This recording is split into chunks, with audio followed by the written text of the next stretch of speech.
गभीरं मनोभूतकोटि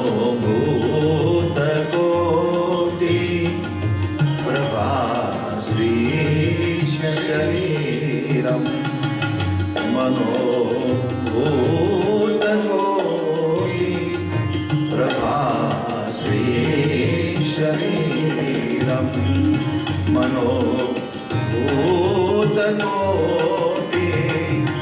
प्रभाश्रीशरीरं।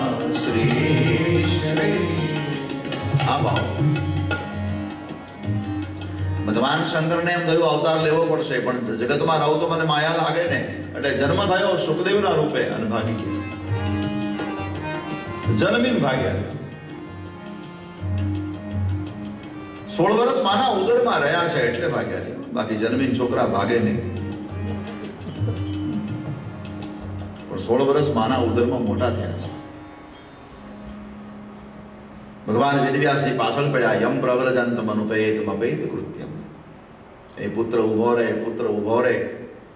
વૃક્ષમાં પ્રવેશ કરી પિતાને વિધાન આપ્યું અને પિતા અટકી ગયા છે. પછી પોતાના શિષ્યોને મોકલાવ્યા સુખદેવને ભાગવતની કથા સંભળાવવા, એના ચિત્તનું આકર્ષણ. સુખદેવજી એટલે નિર્ગુણી છે, નામને રૂપને મિથ્યા માને છે. પરમાત્મા ક્યારે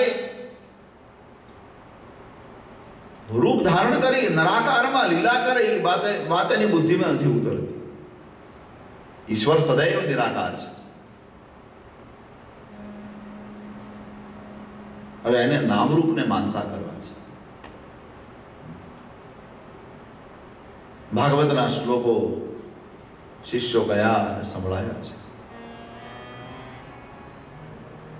એ ભાગવતના શ્લોકો સાંભળી એ આ શ્લોકમાં પરમાત્માના રૂપની ચર્ચા હતી, કૃષ્ણના રૂપની ચર્ચા છે. કૃષ્ણ કેટલા સુંદર છે.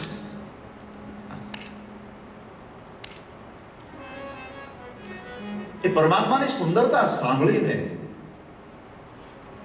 સુખદેવજી આકર્ષિત થઈ ગયા. એનું મન ખેંચાયું કૃષ્ણ તરફ.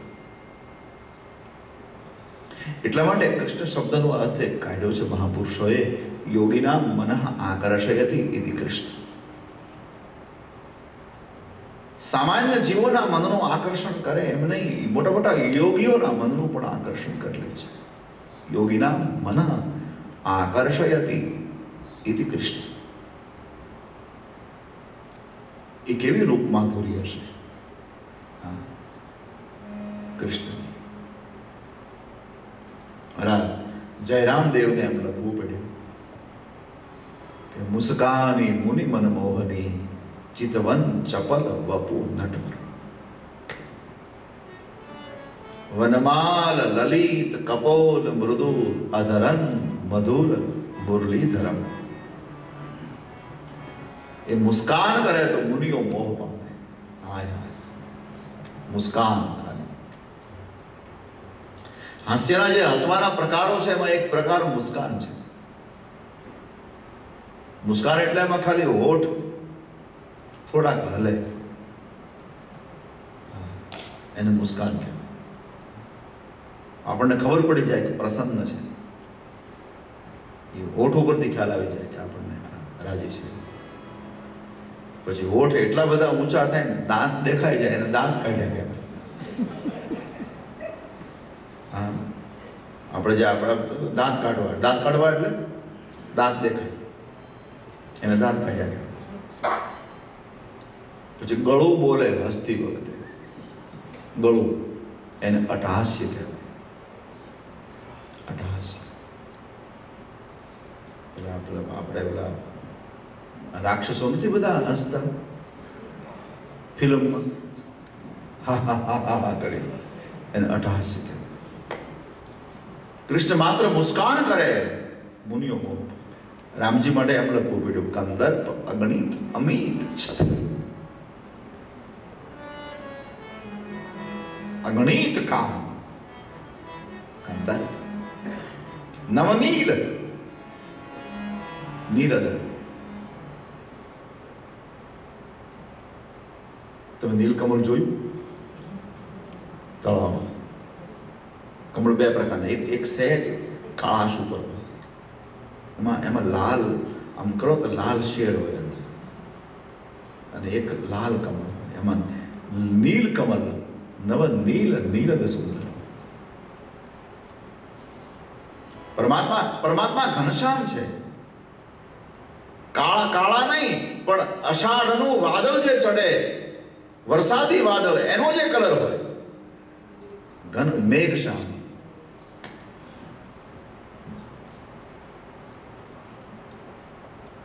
કંદર્પ અગણિત મિત છબી, નવનીલ નીરદ સુંદર. નવનીલ તાજું ઉગેલું કમળ, એક બાજુ એ તાજા ઉગેલા કમળને રાખો ને એક બાજુ પરમાત્માનો મુખારવિંદ રાખો, એ સ્પર્ધા કરે તો પરમાત્માનું મુખ જીતી જાય છે, એનો વિજય થાય છે. એવું મુખ આપણા ગુજરાતના કવિએ બહુ સુંદર લખ્યું, શાયદ નર્મદ.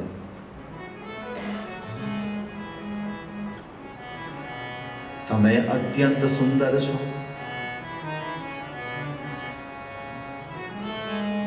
તમે અત્યંત સુંદર છો, અને અદાઓ પણ રૂપાળી છે. તમારા રૂપનો ચળકાટ ઈ અમારા નયનોની દિવાળી છે. તમે અત્યંત સુંદર છો ને અદાઓ પણ રૂપાળી છે. તમારા રૂપનો ચળકાટ અમારા નયનોની દિવાળી છે. હે નથી કીધું અમે દર્શન, અમે તમને જોયા નથી. હે નથી કીધું અમે દર્શન, ફક્ત સાંભળ્યું છે દર્શન. પણ તો અમારી આંખ કરતા અમારા કાન કેટલા ભાગ્યશાળી છે. અમારી આંખ કરતા અમારા કાન કેટલા ભાગ્યશાળી છે. કારણ કે તમે સુંદર છો ને અદાઓ પણ રૂપાળી છે. તમારા રૂપનો ચળકાટી અમારા નયનોની દિવાળી છે. પરમાત્મા તમને જોઈએ ત્યારે એમ લાગે કે મારી આંખમાં દિવાળી આવી છે, દીવા પ્રગટ્યા છે. પરમાત્માની સુંદરતા માટે શું?